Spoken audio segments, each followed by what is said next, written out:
Who's a busy man? Me? I'm the chairman of the board. I've got nothing but time. What do you want to know? Well, you've known Mr. Kane since the beginning. From before the beginning, young man. Now it's after the end.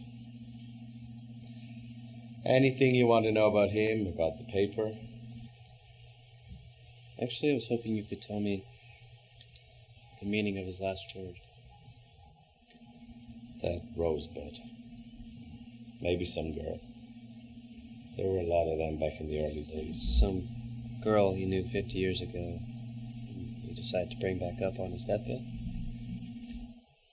You're very young, Mr. Thompson. The guy remembers things you wouldn't think he would remember.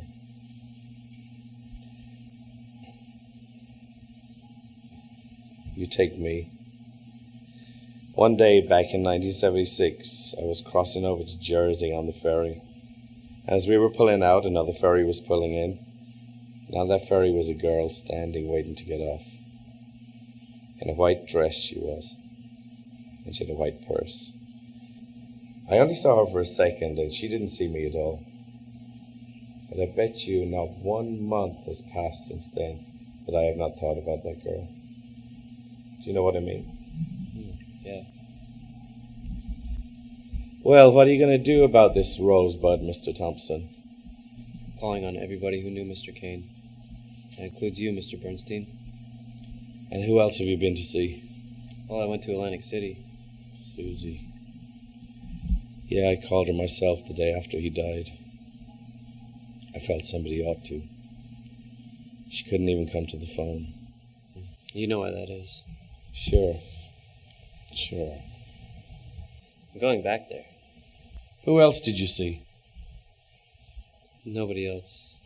I did go through Walter Thatcher's journal, though. Thatcher?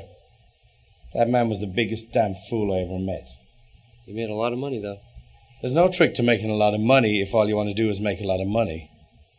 Thatcher. He never knew there was anything else in this world but money. Guys like him, you could fool every day of the week and twice on Sunday. Thatcher. Mr. Kane knew what he wanted, and he got it. Thatcher never could figure him out, although he was quite tough to figure out even for me. Mr. Kane was a genius, as he said. He had that funny sense of humor. Sometimes even I couldn't get his joke.